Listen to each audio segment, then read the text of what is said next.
Hi, it's Mary, and welcome back to Being Mary. So this is where we talk about real stories, real faith, and the courage to live authentically. So today my guest is Dawn Stilwell. She's a good friend of mine. She's also an author, an entrepreneur, a minister, and truth teller whose journey is as powerful as it is healing. So Dawn wrote a book they called her Jezebel, a cult survivor self-help memoir. And Dawn takes us through her rise in church leadership, her spiritual crisis, and her escape from the darker side of charismatic Christianity. A place where control, shame, and spiritual abuse tied her to silence. But she didn't stay silent. She shares her story here about her hard-won wisdom and how to help others heal. Welcome, Dawn, and thank you for being here. And thank you for asking me to be here, Mary. And hello to everybody out there who's tuning in today. I am Dawn Stilwell, as Mary said. I am an author, an entrepreneur, and I'm going to say former minister, at least as far as it relates to being able to marry and bury and what. Can you explain that just a little bit to us? Yes, the governing body that I was ordained with has recently updated their statement of faith and wanted everybody to sign yearly with their membership that they agreed with the statement of faith, and their statement of faith says that they do not believe in marrying people who are LGBTQ trans, and that's not my belief. I believe everyone is a child of God and should have the opportunity to be married. So I canceled my subscription and they canceled my ordination. So I'm no longer Reverend Dawn, and I'm okay with that because part of being authentic is, standing true to your beliefs and not putting yourself in somebody else's box. Yeah, good for you. I'm proud of you for that. Thank you. So can you give us a little bit of ideas? How did your faith journey begin? Well, in my 20s, I went through a lot in my 20s, and I was very, what's the word I'm looking for? I just had a lot of inner turmoil. Yeah. I understand that. Dealing with guilt and things like that about things that had happened in the past, and not feeling really great about myself. My self-esteem was at an all-time low. And what happened is, I took my son to school one day. I had the day off, and I was pregnant with my second child. Came home, sat on the couch, lit up a cigarette because that's the kind of thing we did back in the day. And I was flipping channels, and there was this pretty blonde woman on the TV, and she was telling me about how God loved me. And I said, well, I could listen to this for a while. I wasn't very churchy or religious at that time. But I ended up watching her for over the course of a couple of weeks. And then I would say I had a very powerful conversion experience where, she said, Jesus loves you. He accepts you. And like, okay, well, if God can do something with my life, well, why not? Why not? And that was the start. This was a word of faith ministry, so they were very strong in the Bible and whatever. Actually, they're kind of the name it, claim it crowd. But, I didn't know any better. I was brand new Christian. So when you say that, I'm not quite sure. What does word of faith ministry, what does that mean? What does that mean? They're very, very word of God, Bible focused. Okay. Believe it to, whatever was written there is the law. Is the law, and that if you believe what God says that you can have it kind of deal. So it was very much the prosperity gospel type of people. And like I said, I didn't know any better, so. Yeah, well, it was a good thing to come at a right time of your life.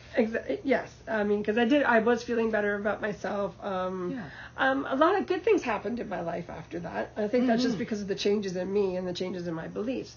But it took a dark turn.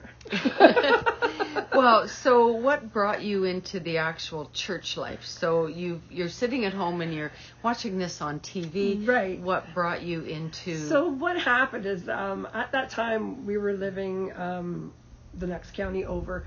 And is this with your husband? My first husband, yes. Okay. And so I started going to different churches, trying to find the same flavor that this lady was on TV had. Didn't really find it, but then we moved up here to where we are. Yeah. And I looked around. I found a little church that was kind of word of faith, but after a while they were not what I wanted. So I ended up at the church that is the focus of my book. And if you're looking for that book under my name, it's not under my name. I wrote it under a pseudonym, but and I'll put Dawn's book in the comments. She'll put the details in for you. So this was a little white-sided church in the country, in the middle of nowhere, really. But the people, there was only about 40 people there, but they were really nice. And I was like, well, I feel comfortable here. I feel accepted here. Yeah. And shortly after that, it's like, well, do you play an instrument? Like, things like that. Well, yes, I play the guitars. And then when I said that, one lady said, well, we've been praying for you. So, okay. So I ended up You really felt included. Yes, exactly. Yeah. And I mean, people like that. People want to feel included. So I ended up being in the worship ministry. I was the church librarian. Eventually, my husband and I did Bible studies and cell groups. And this was all fine and dandy. But meanwhile, we're kind of feeling a little icky inside because the pastors really wanted us to believe a certain way and act a certain way. It turns out they were very, there were control issues. Yeah. So at this point in time, when did that bring you into you had a leadership role in that church, right? Well, I did. I was on the board. Like I said, my husband and I were the only people besides the pastors who were doing Bible studies and cell groups. Okay. So we were in leadership. But the thing is that these pastors also had what is termed a deliverance ministry.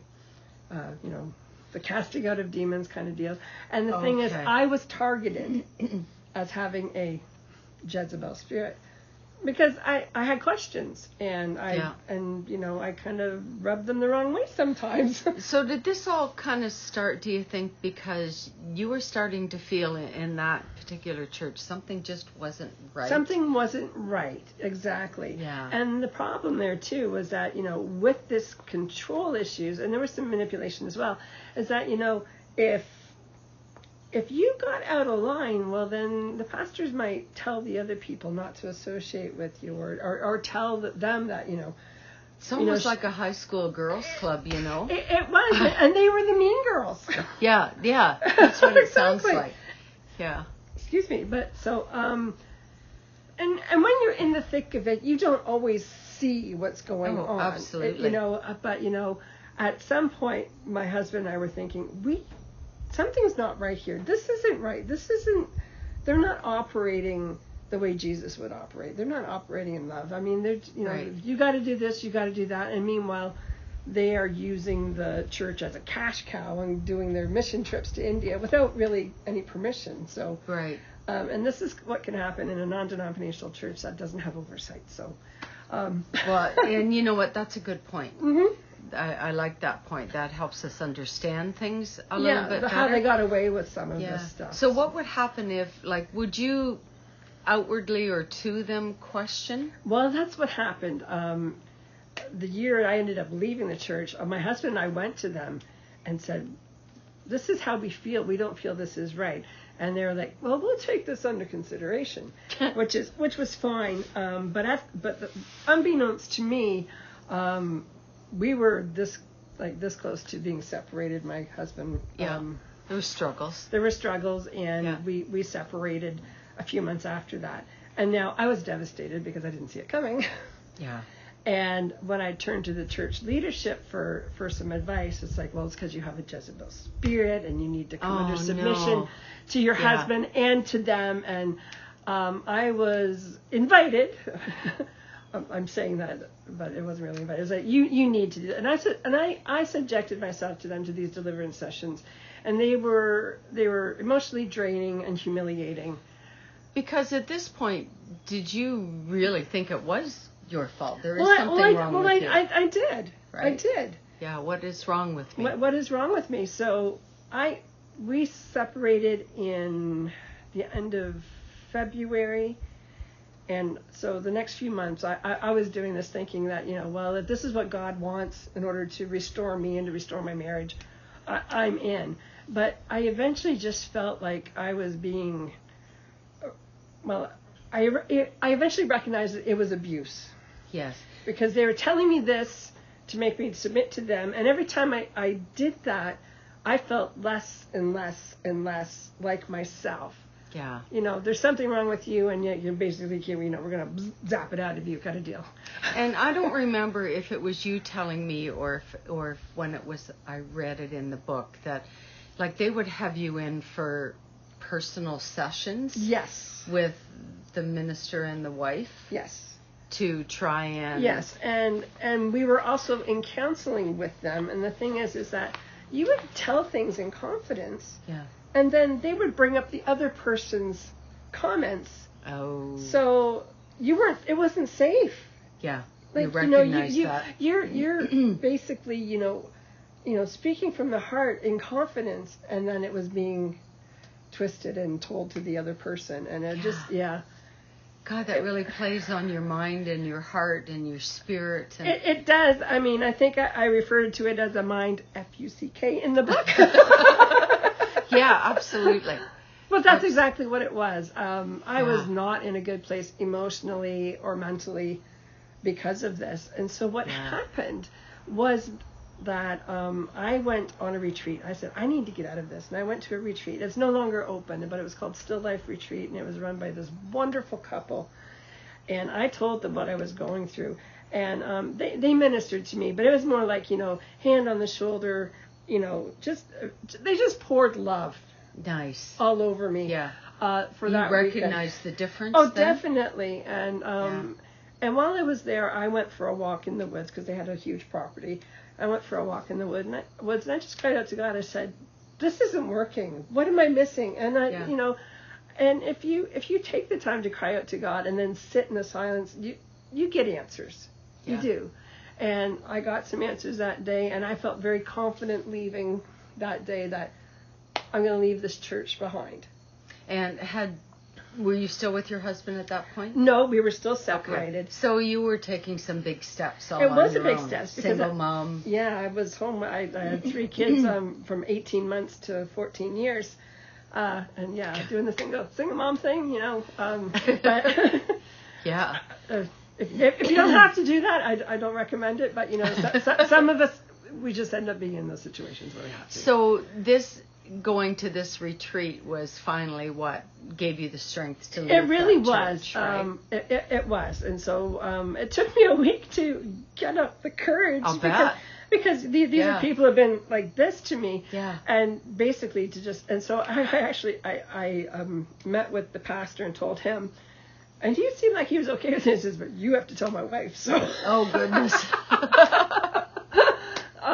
And that one didn't go as well. But anyways, I was free, and I spent the next year really just healing from all that and questioning my faith. And I still believe in God, but I think Mahatma Gandhi had a quote where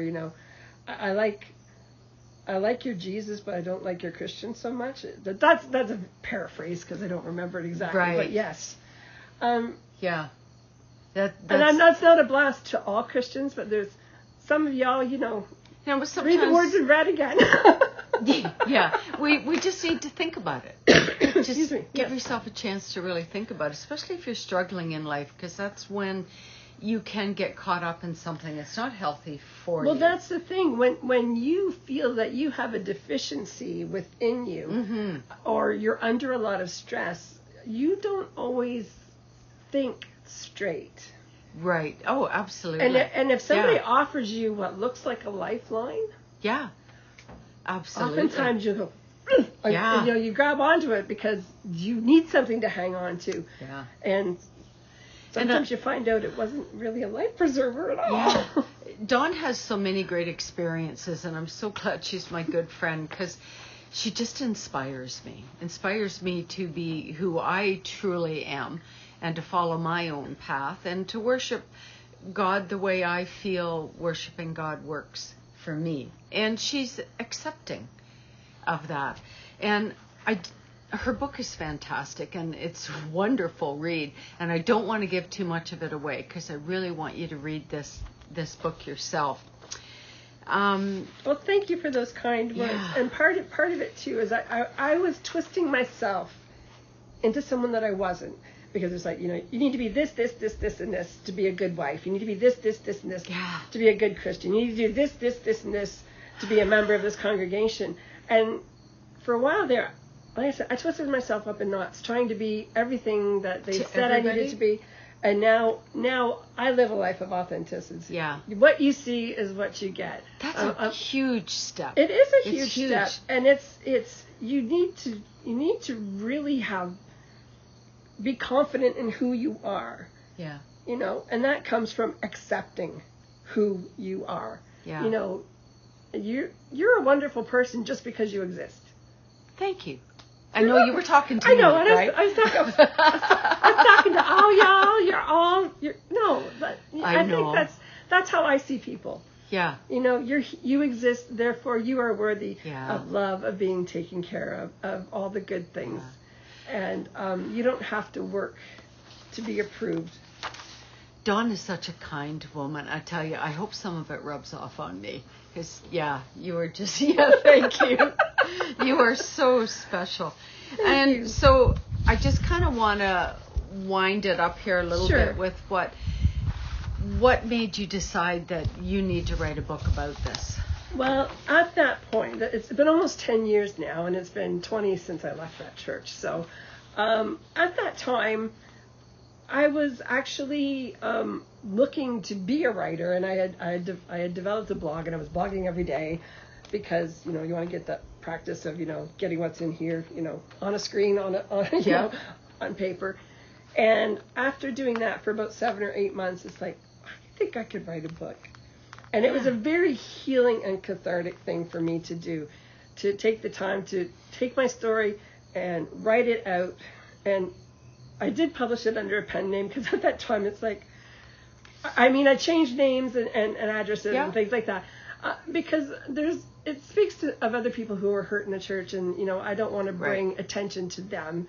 So it's not that's fair. Yeah, and then lawsuits, things like that. So yeah, that's true. Yeah, and I wrote it under a pen name because I wasn't comfortable at that time putting my own name on it. But I'm here today. I said, they called her Jezebel by Lalia Amadori. That's me. Yeah. So Dawn wears a lot of hats in life right now. Like she's just a new retail store owner, and she's a podcaster herself. She writes books, an author. She helps publish books, and many, many more things. So with Dawn's permission, I will include a lot of her links in the comments so that you can check her out a little bit more if you'd like to. So can I just promote myself just for 1 second? So I have a new book. It's a book, and it's coming out next month, and it's called Divine Not Damned. And it really speaks to people who are hurting because of church, who are questioning their faith.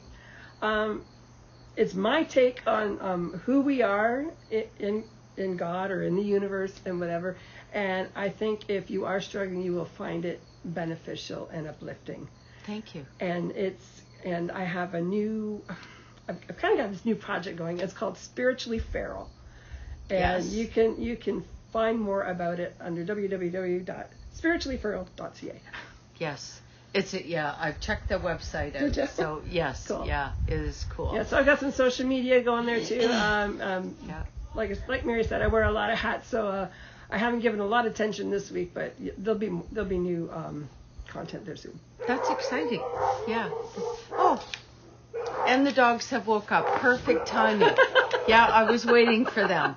So, anyways, we're just going to wrap this up. And Dawn, I want to thank you for your courage and your honesty and her voice. Thank you. Her story reminds us all that healing is possible and we're not alone. So, until next time on Being Mary, remember, keep walking and keep being authentically you. Thanks.